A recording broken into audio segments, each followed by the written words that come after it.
പ്രതീക്ഷ ഞാൻ ആദ്യം സൂചിപ്പിച്ച പോലെ തന്നെ ഒരു കാലഘട്ടം ഉണ്ടായിരുന്നു കേട്ടോ.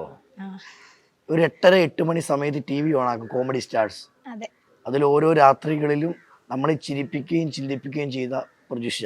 അതെ. പിന്നീട് ഒരുപാട് സ്റ്റേജ് പ്രോഗ്രാം ചെയ്യുന്നു. ഉം. പിന്നീട് പ്രതീക്ഷയെ കാണുവാനില്ലായിരുന്നു. ഒരുപാട് പ്രേക്ഷകർ ചോദിച്ചു എന്തുവാ സംഭവിച്ചേ?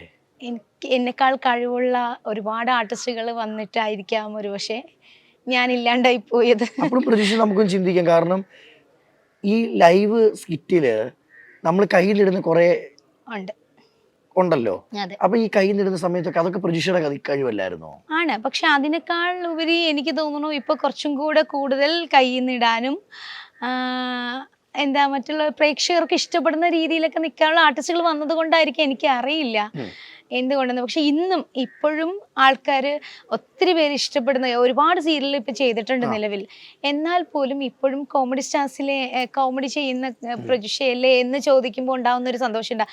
അപ്പോഴാണ് സത്യം പറഞ്ഞാൽ ഈ നേരത്തെ ചോദിച്ച പോലെ ഇപ്പൊ ഞാൻ കോമഡിയിൽ ഇല്ലെങ്കിൽ പോലും എന്നെക്കാൾ കഴിവുള്ള ഒത്തിരി ആർട്ടിസ്റ്റുകൾ വന്നിട്ട് പോലും ആൾക്കാർക്ക് എന്നോട് ഇഷ്ടമുണ്ടല്ലോ എന്ന്, എനിക്ക് അതിൽ എന്തെങ്കിലും ഒരു കഴിവുണ്ടായിട്ടായിരിക്കുമല്ലോ ആ ഇഷ്ടം അവരുടെ ഉള്ളിലുണ്ട് എന്ന് ഞാൻ തിരിച്ചറിഞ്ഞ് എനിക്ക് സന്തോഷമാണ്.